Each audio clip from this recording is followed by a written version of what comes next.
Hello, everybody. We have one more addition to the book library before the huge library book sale happens at the end of this month. We'll be going out all 3 days. At least I'll be out all 3 days. I think Amanda is probably going to be with me just on the first day, maybe the first and the last.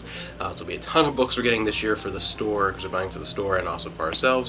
One thing I ordered for myself using one of our gift cards was a volume from a series that I've long wanted to collect a few volumes from, just the early ones, like one through three. Diane Hansen's The History of Men's Magazines, and this is volume 2. And you see, this is massive. It is huge. Unbelievably huge, heavy book. It's right around 500 pages and giant. And what this is Diane Hansen went and looked through on a global scale the history of men's magazines under that umbrella from the turn of the century through, I believe she stopped at the end of the 70s, I want to say. A whole bunch of different volumes, and some are a little more focused. Ones are more focused on a type, or a lot of them are more focused on the history. And this one, you can see, is from post-war until 1959.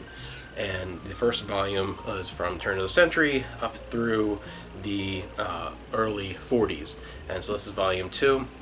And it's fascinating because it is a really interesting historical piece. Like, the funny thing about this is, it's like YouTube. I can't show too much of the inside of this book.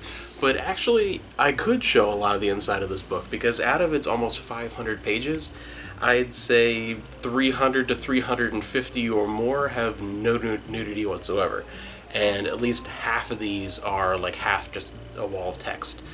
Because it really is a fascinating historical perspective and a chronology of these types of magazines from all around the world, and the different movements and how they were affected by different cultural changes, how a very puritanical cultural shift in North America affected a lot of these, naughty magazines in the 50s. Like, what sort of trends came about as a counter to different cultural changes. And it's really interesting, and just the insane amount of research and just the copyright work and the amount of pictures and things that she had to have obtained images from, scans from, personal collections and collectors and things, has to have been an incredible amount of work. I mean, really, it's a huge amount of work that was put into this, because there's so much in here. You have vintage articles and covers and things from all around the world. You have Germany, you have a few from Japan. Mostly it's Germany, France, the UK, and the US. Those are the main ones in this volume. And a little bit from Mexico, even, and Argentina. But from all around the world, and authentic scans of and all kinds of information. I mean, it's really a fascinating series. They are getting harder to find, though, and they're super expensive.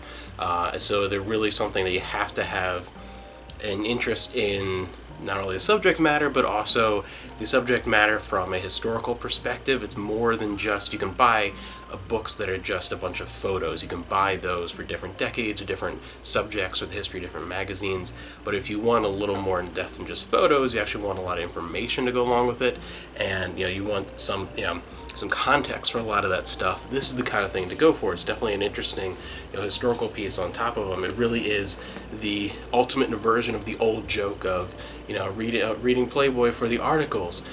Playboy used to actually have really good, interesting articles, and like movie reviews and things, and I have no idea about any modern stuff, but this actually is the ultimate version of that joke, because there's a lot of information in here. It's fascinating. So definitely a harder series to get your hands on, but thankfully I was able to get volume 2, just those first couple that I would be interested in. So that is the latest addition to the book library, and next time we come on here talking about books is probably going to be our first haul from the book sale.